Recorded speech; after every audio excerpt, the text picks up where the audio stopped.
아멘. 이 시간 함께 예배하는 우리 모든 성도님들 주 안에서 사랑하고 축복합니다. 우리나라 한국교회는요, 비약적으로 부흥성장해 왔습니다. 특별히 1980년대 들어서는요, 이 제자훈련이라는 이제 프로그램을 통해서 부흥을 하게 됩니다. 그리고 오늘날 모든 교회들, 거의 모든 교회들은요, 이 제자훈련이라는 것이 있어요. 그래서 주보를 보든지 홈페이지 들어가면요, 다 제자훈련을 한다라고 써 있습니다. 우리 교회도 있어요. 그래서 이제 새로운 성도들을 만나게 되면요, 그분들은 어느 교회에서 몇 년 동안 훈련 받았는지를 많이들 이야기하십니다. 뭐 제자훈련 1기, 2기, 3기 몇 년을 했다고 얘기하기도 하고요. 그리고 어느 교회에서 누구 목사님한테 배웠다라고 이야기하기도 합니다. 그 이야기하는 게 뭘까요? 자기는 훈련을 다 받았다는 거죠. 그래서 훈련을 할 필요가 없다라는 겁니다. 없다라는. 그렇게 수많은 교회들이요, 거의 모든 교회들이 제자 훈련을 하고 또한 성도들을 훈련시켰습니다. 그러면요, 이 한국교회는 어떻게 돼야 될까요? 부흥해야 되겠죠. 성도들이 훈련되었으니까. 그런데 반대로 한국교회는요, 쇠퇴해 가고 있어요. 쇠퇴해 가고 있어요. 무엇이 문제일까요? 저도 제자 훈련을 받고 또 제자 훈련 목회를 한 지 지금 거의 20년이 됐어요. 20년 동안 이제 뭐 훈련을 받은 기간 한 5년 정도 훈련을 받고요. 그리고 이제 목회 현장에서 15년 동안 성도들을 훈련시키는 일을 했습니다. 그럼에도 불구하고 오늘날 교회들은요, 어떻습니까? 점점 쇠퇴해져 가고 있다라는 겁니다. 제자 훈련이 잘못된 걸까요? 그렇지는 않은 것 같아요. 분명히 성도들은요, 훈련되어져야 됩니다. 훈련되지 않은 성도는요, 능력이 없고 힘도 없어요. 반드시 훈련되어져야 돼요. 당연히 모든 성도들은요, 훈련을 받아야 합니다. 그런데 한국교회 많은 성도들이 훈련을 받았지만 희한하게도 교회는요, 분열되고요, 점점 쇠퇴해져 가고 있다는 겁니다. 도대체 뭐가 문제일까요? 뭐가 문제일까요? 오늘 말씀을 통해서 우리가 다시 한 번 더 우리의 신앙을 점검해 보기를 간절히 소원합니다. 고린도 교회는요, 바울이 2차 전도 여행 때 세운 교회입니다. 특별히 이 고린도 지역에서 사도 바울이 오랫동안 있었어요. 1년 6개월이나 사역을 했어요. 이 사도 바울이 이 고린도 지역에 있으면서 교회를 세우면서 성도들을 어떻게 했을까요? 복음을 전했고요. 그 다음에 그들을 가르쳤고 끝났을까요? 그들을 훈련시켰겠죠. 자신은 다른 지역으로 가야 돼요. 이제 교회를 세우면은 또 다른 지역 가서 선교를 해야 되기 때문에 이제 자신이 떠나고 난 후 교회가 세워지고 건강하게 성장하기 위해서 성도들을 훈련시키겠죠. 지도자를 세우겠죠. 그런데 사도 바울이 떠나자마자 이 고린도 교회에 여러 가지 문제가 발생하게 됩니다. 그 문제 중에 하나가 분열이에요. 파벌이 생긴 겁니다. 고린도 교회 성도들은요, 자신은 누구의 제자이고 또 얼마나 교육받았는지를 자랑했어요. 그래서 그걸로 파벌이 생긴 거예요. 나는 바울로부터 배웠고, 나는 아볼로부터 배웠고, 나는 게바로부터 배웠어. 우리 스승이 더 뛰어나. 그거 가지고 파벌이 생겨서 싸움이 일어나고 분열이 일어나는 겁니다. 마치 오늘날 성도들과 같지 않나요? 나는 어느 교회에서 훈련받았고 몇 년 동안 훈련받았고 어느 목사님 밑에서 훈련받았고 그래서 나는 이제 훈련 안 해도 돼. 사도 바울은 이런 문제점을 가지고 있는 고린도 교회를 향해서 편지를 쓰고 있는 거예요. 그것을 바로잡기 위해서. 그래서 14절에 이렇게 기록합니다. 우리 같이 한번 읽어보겠습니다. 시작. 이것을 쓰는 것이 아니라 오직 너희를 내 사랑하는 자녀같이 권하려 하려는 것이나. 아멘. 편지를 쓰는 목적이 그들의 문제를 막 부각시켜 가지고 책망하고 그러기 위해서 편지를 쓰는 것이 아니라 어떻게 하기 위해서 사랑하는 자녀같이 권하려고 편지를 쓴다라고 말합니다. 그러니까 한마디로 사울은 이 고린도의 교회를 향해 어떠한 마음이 있습니까? 사랑하는 마음이 있다라고 자신의 마음을 고백하고 있는 겁니다. 그래서 그런 사랑하는 교회를 향한 마음을 또 15절에 이렇게 표현해요. 우리 같이 한번 읽어보겠습니다. 시작. 일만 스승이 있으되 아버지는 많지 아니하니 그리스도 예수 안에서 내가 복음으로써 너희를 낳았음이라. 아멘. 사도 바울이 고린도 교인들에게 편지를 쓰는 것은 사랑하는 자녀같이, 나는 아버지같이 권고하기 위해서 편지를 쓴다라고 말합니다. 당시 지역에는요, 이 사제지간이 많았어요. 스승과 제자. 그래서 나는 좋은 스승 밑에 있는 것이 자랑이었어요. 자부심이었습니다. 자부심. 오늘날로 이야기하면요, 뭡니까? 나는 좋은 대학에 다니는 것이 자랑이었어요. 학벌과 학연. 그것을 자랑했다고 하는 거예요. 그리고 그것을 성공의 척도로, 기준으로 삼고 살아갔습니다. 좋은 스승 밑에서 있는 것이 자랑이었어요. 그런데 그렇게 좋은 스승 밑에서 있는 것을 자랑하다 보니까 뭐가 생깁니까? 파벌이 생기는 거예요. 분열이 생기는 겁니다. 분열이. 그래서 사도 바울은 뭐라고 얘기하냐면 나는 너에게 스승이 아니라 뭐라는 거예요? 아버지라는 거예요. 아버지라는 거예요. 너희와 나는 스승과 제자의 관계가 아니야. 내가 너희를 가르치고 너희를 훈련시켰지만 그런 관계가 아니라고 말하는 거예요. 스승과 아버지의 차이가 뭡니까? 스승은요, 대가를 받아요. 우리가 학교 다닐 때, 대학교 다닐 때 교수에게 등록금 내잖아요.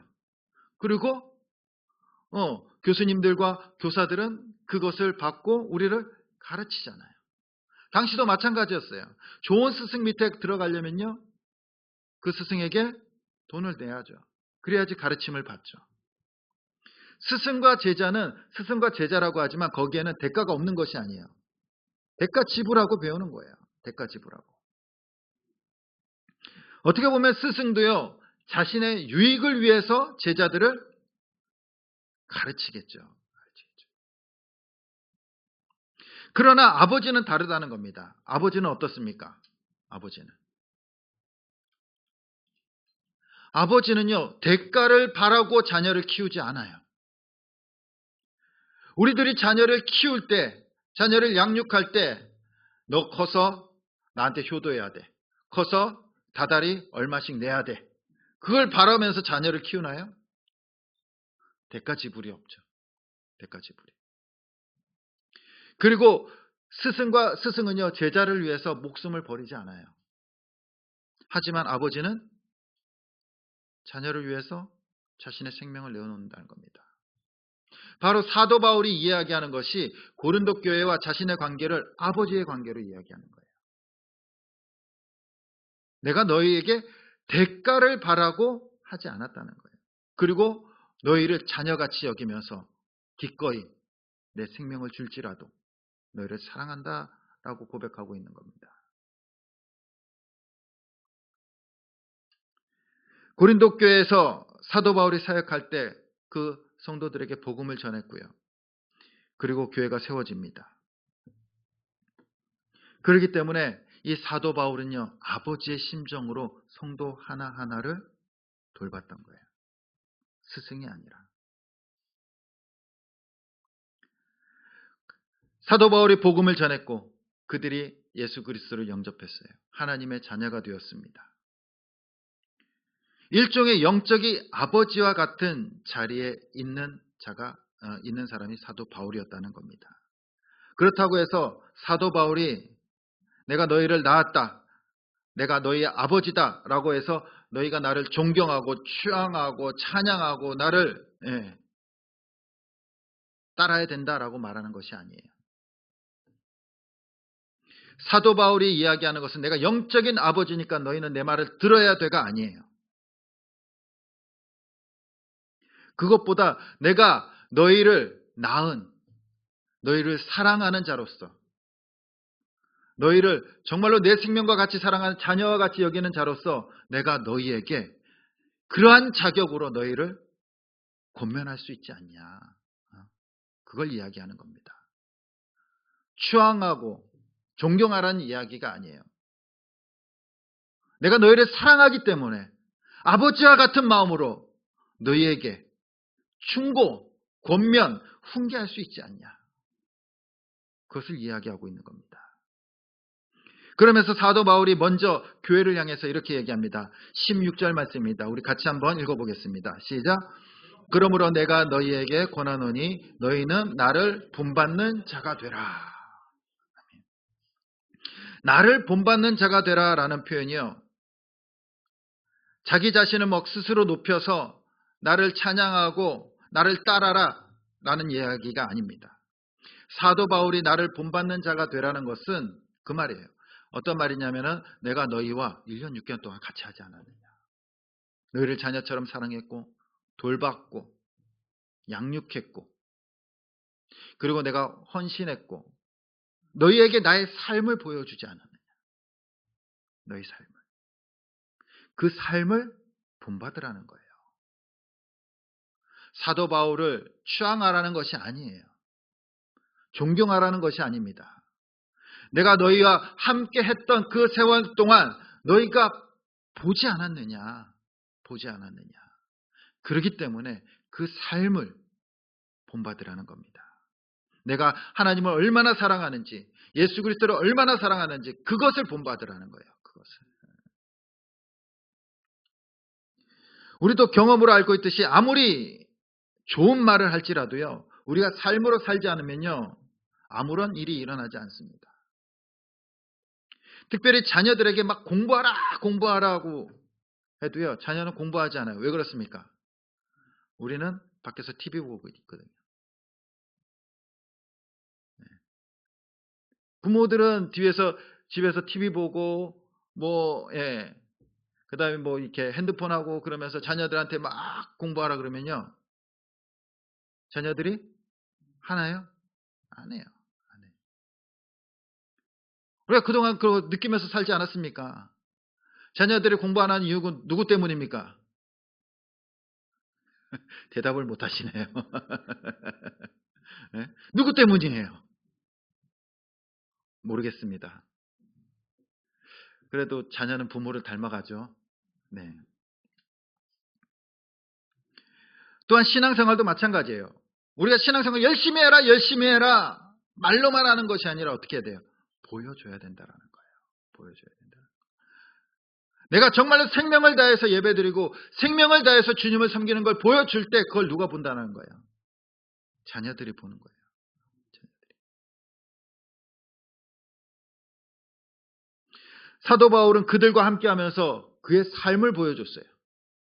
그것을 본받으라는 겁니다. 그런데 사도 바울이 떠나자 고린도 교회 성도들은요, 본이 되는 삶이 아니라 교만한 삶을 살아가게 돼요. 그래서 19절, 20절에 이렇게 책망하고 있습니다. 우리 같이 한번 읽어보겠습니다. 시작. 내가 너희에게 속히 나아가서 교만한 자들의 말이 아니라 오직 그의 능력을 알아보겠으니 20절입니다. 하나님의 나라는 말에 있지 않고 아멘. 그들은 앉아서요 서로 비판하고 비난합니다. 누가 크냐?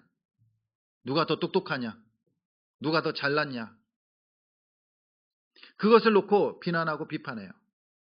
오늘날에도 사람들 중에 그런 사람들이 있죠. 모이면 항상 비난하고 비판해요. 누구를 비판하고 세상을 비판하고 나라를 비판하고 비난하고. 왜 비난하고 비판할까요? 왜 그럴까요? 물론 잘못된 점도 있을 수 있겠죠. 그러나 비난과 비판의 근본적인 이유는요, 자신을 나타내기 위한 거예요. 나의 자신의 똑똑함을 나타내고요. 자신의 우월함을 나타내는. 그래서 사람들을 비난하고 비판하는 거예요. 저 사람은 왜 그럴까? 나는 안 그런데. 저 사람은 왜 저럴까? 나는 안 그런데. 그래서 사도 바울은요, 그렇게 비난과 비판하고 분열하는 고린도 교회 성도들을 향해서 뭐라고 얘기했냐면 교만하다는 거예요. 교만하다. 거기에는 자신을 드러내고자 하는 교만이 들어있기 때문이에요. 비난과 비판에는. 당시 고대 그리스는요, 이 언병과 말을 능력이라고 했어요. 말을 잘하면요, 인기를 얻고요, 성공합니다. 자신의 지식을 조리 있게 잘 이야기해서 설득하면요, 인기를 얻고 성공적인 인생을 살아가요. 그리고 많은 사람들이 그 사람의 줄을 서기 시작하는 겁니다. 줄을 서기 시작하는 거예요.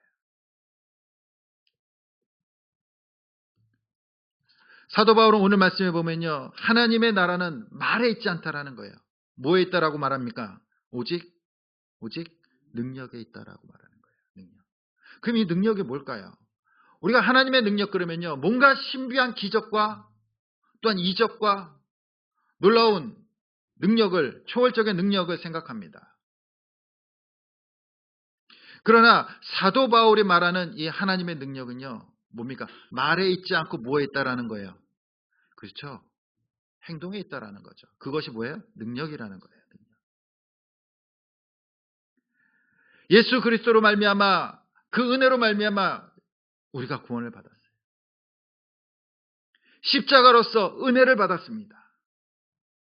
그러면 그 은혜의 흔적, 구원의 흔적을 보여달라는 거예요. 보여달라는 거예요. 그냥 구원받았어, 난 교회 다녀가 아니라 그 삶을 보여달라는 거예요. 보여달라는 거예요. 너희가 정말로 예수 그리스도로 말미암아 너의 삶이 바뀐 흔적이 있느냐, 그걸 물어보는 겁니다. 얼마나 말을 잘하고 얼마나 옳은 소리를 하느냐가 아니에요.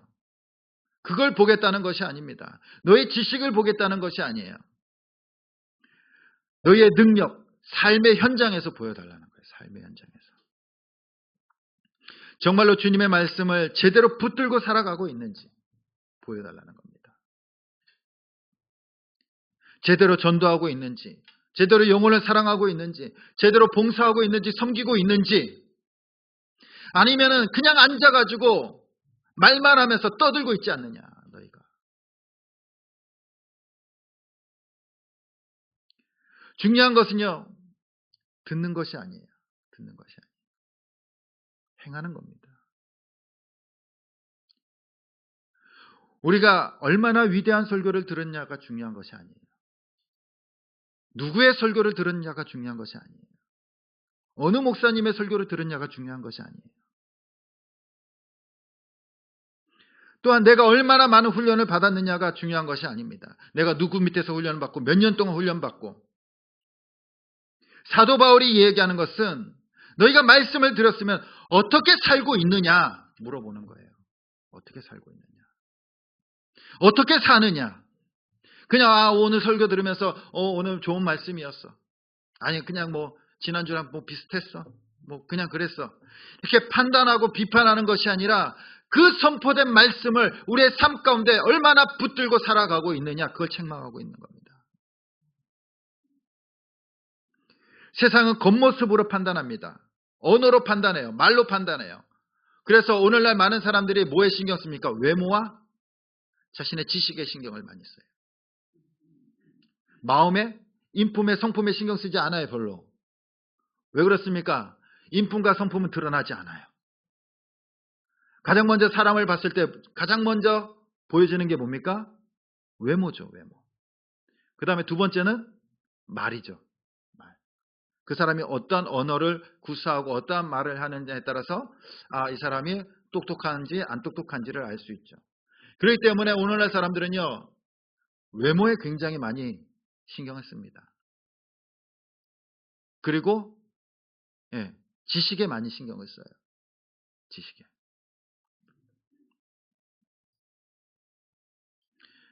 그러나 우리의 삶에서 중요한 것은요, 멋있는 외적인 모습, 그 다음에 잘하는 말, 똑똑해 보이는 말, 지적인 말, 지혜로운 말, 그것이 아니에요. 우리가 예수 그리스도를 통해서 복음을 받아들이고 구원받는 삶, 그 삶이 중요하다는 겁니다. 그것이 뭐예요? 오늘 말씀에 하나님의 능력이라는 거예요. 하나님의 능력. 헨리 나우엠 목사님이 계셨습니다. 그는 기독교 영성가예요. 그래서 많은 책들도 쓰셨습니다. 어느 날 이 헨리 나우엠 목사님이 인도에 방문했습니다. 거기서 마더 테레사 수녀를 만나게 됩니다. 이 마더 테레사는요, 평생을 인도 빈민촌에서 헌신한 사람이에요. 둘이 만나서 이야기하는 도중에 이 헨리 나우엠 목사님이 물어봅니다. 당신은 어떻게 이게 성자같이, 예수님같이 그런 삶을 살아갈 수 있습니까? 라고 물어봐요. 도대체 그 비결이 뭡니까? 좀 알려주십시오. 그때 이 테레사가 이런 말을 합니다. 무슨 비결이 있습니까? 그냥 주님의 말씀을 따르려고 노력할 뿐입니다. 그리고 주님의 종이 하는 말씀을 따르려고 노력하다 보니까 여기까지 오게 됐습니다. 라고 대답했습니다. 주님을 따르는 삶, 신앙생활, 우린 너무나 많이 복잡하게 생각해요. 뭔가 신앙생활 하면요, 신비한 기적이 나타나야 되고, 이적이 나타나야 되고, 기도 응답이 있어야 되고, 뭔가 특별한 일들이 벌어져야 돼요. 그러나 테레사가 말하는 건 뭡니까? 그냥 단순한 삶이에요.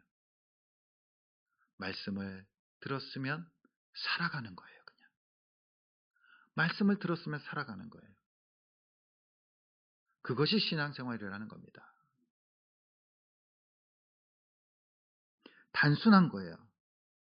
그런데 오늘날 뭘 그렇게 많이 알고 있는지, 뭘 그렇게 많은 지식이 있는지, 삶을 살아가지 않고 앉아서 모여서 비판하고 비난하고 싸우고 있다라는 겁니다. 고린도 교회와 같이. 핏대 올리면서 떠들고 소리치고 앉아서 판단하고 삶이 없어요. 삶이. 제가 신학대학원을 참 힘들게 들어갔습니다. 그리고 1년 동안은 이제 기숙사 생활을 했어요. 기숙사 생활. 기숙사 생활 이제 방에 이제 여러 명이서 4명 정도 같이 이제 1년 동안 같이 지내게 되는 겁니다. 전도사님끼리 이제 밤에 모여서 뭐 할까요? 뭐 공부도 하겠지만 밤마다 열띤 토론이 벌어져요. 열띤 토론.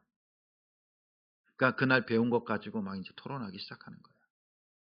하나님은 어떻고, 구원은 어떻고, 예수님은 어떻고, 그러다가 이제 막 이제 한국 교회는 어떻고, 그러면서 막 열띤 토론을 이루어져요. 비난하고 비판하고.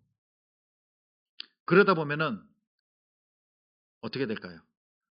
결국에는요, 싸우면서 끝나요. 결국에는 싸우면서 끝나요. 그때를 생각하면요, 참 부끄럽다. 신대원 1학년이 뭘 배웠다고, 예? 뭘 배웠다고 그렇게 자신의 지식을 자랑하면서 밤마다 싸워댔는지. 그것이 우리들의 모습은 아닙니까? 제대로 알지도 못하면서 자신의 생각이 옳다고 밤새 핏대를 올리면서 싸우는 거예요. 그러나 우리의 진정한 능력은요, 이 토론이나 비판의 것이 아니라 뭐였습니까? 말씀을 살아가는 것이 우리의 능력인 줄 믿습니다. 그러므로 우리는 늘 하나님의 말씀 앞에서 살아가야 돼요. 말씀 앞에서. 말씀 앞에서 살아갈 때 우리의 삶이 변하는 거잖아요. 말씀대로 순종할 때 내 인생이 변하는 거고, 말씀으로 살아갈 때 우리의 가정이 변하는 거잖아요. 그것이 기적 아닙니까? 그것이 능력이잖아요. 그것이 기적이잖아요. 그것이 기적. 뭐가 기적입니까? 10년 동안, 20년 동안, 30년 동안 변하지 않았던 내가 변하는 게 기적이잖아요. 평생 변하지 않았던 내가 변하는 게 기적이잖아요. 그리고 내가 변화되니까 우리의 가정이 변화되는 거, 그것이 기적이잖아요. 그것이 하나님의 능력 아닙니까? 그것이 하나님의 능력.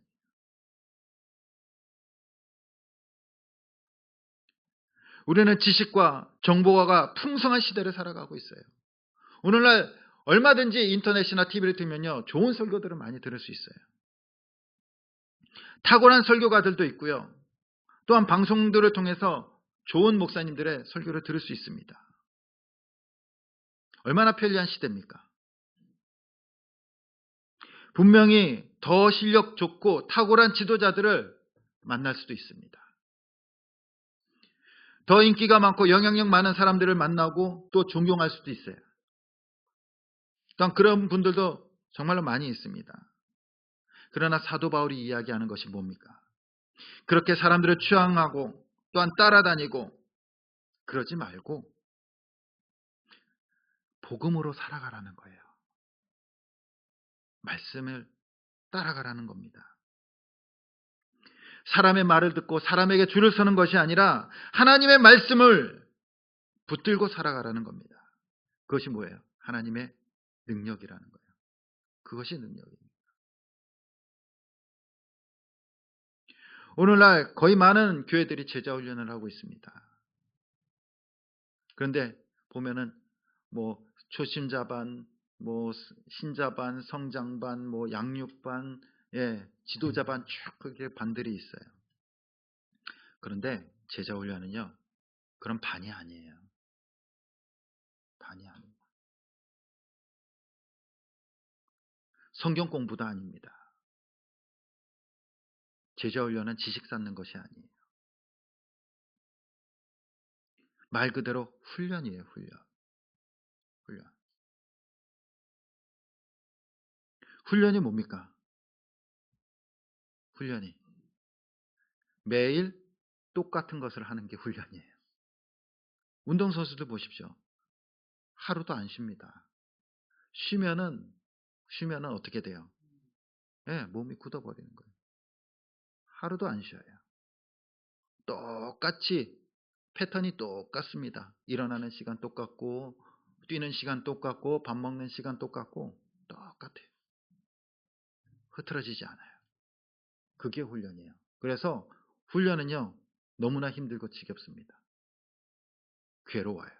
괴로워. 반복되는 겁니다. 반복되는 거. 우리에게 훈련이 뭡니까? 제자 훈련이란 말씀으로 살아가는 훈련이에요. 말씀으로 살아가는. 그래서 제자 훈련은요, 코스웍이 아니에요. 무슨 성장반, 양육반, 제자반이 아니에요. 반이 아니에요. 우리는 크리스찬으로서 하나님의 자녀로서 매일 말씀 훈련을 해야 됩니다. 훈련이 뭡니까?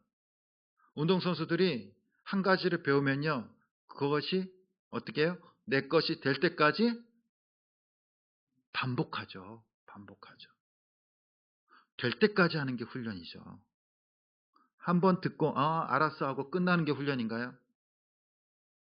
아니죠. 그것을 한 가지라도 잡고 될 때까지 하는 게 훈련이에요. 신앙 훈련도 마찬가지입니다. 하나님의 말씀 하나 잡았으면요, 어떻게 해요? 그것이 될 때까지 계속 시도하는 거예요. 시도하는 거예요. 될 때까지. 내가 이 사람이 미워. 하나님께서 용서하시래. 그러면 어떻게 해요? 용서할 때까지 계속 반복적으로 기도하면서 가는 거예요. 저 사람을 사랑해야 돼. 근데 너무나 사랑하기가 싫어. 그럼 어떻게 해요? 사랑할 때까지 기도하면서 발버둥 치면서 매일매일 말씀을 붙들고 사랑할 때까지 하는 것이 뭐예요? 훈련이에요. 그게 훈련이에요. 그게 훈련. 남편과 아내가 너무 미워. 근데 하나님이 용서하고 사랑하래. 그러면요, 어떻게 해요? 사랑할 때까지. 사랑할 때까지. 그것이 훈련이라는 겁니다. 훈련에는 기간이 없어요. 기간이. 평생 하는 겁니다. 평생. 오늘날 한국교회가 왜 이렇게 힘이 없을까요? 지식이 없어서가 아니에요. 지식이 없어서. 얼마나 많은 사람들이 제자 훈련이라는 명목으로 훈련을 받았습니까? 그런데 지식으로 받았어요. 지식으로. 누구처럼? 고린도 교회 성도들처럼 자랑하는 겁니다. 배운 것을. 거기에는 하나님의 능력이 없어요. 변화가 없습니다. 분열과 파벌과 싸움만 있어요. 우리가 하는 것은요, 날마다 말씀으로 살아가는 훈련이에요. 그것이 하나님의 능력입니다. 그래서 특별히 우리가 이렇게 반 안 모여도 되는 이유가 뭐냐면요, 아침에 일어나서 말씀 붙들고 기도하는 거예요. 그리고 그 말씀 붙들고 살아가는 것, 그것 자체가 훈련입니다. 그것이 우리의 삶을 변화시키는 거예요. 그리고 그것이 하나님의 능력이 될 줄 믿습니다. 우리 주찬양교회 모든 성도님들이 이제 하나님의 말씀을 따라 살아가길 간절히 소원합니다. 매일 아침에 일어나서 말씀을 붙들고 묵상하고 기도하고 그리고 그것을 살아가고 언제까지?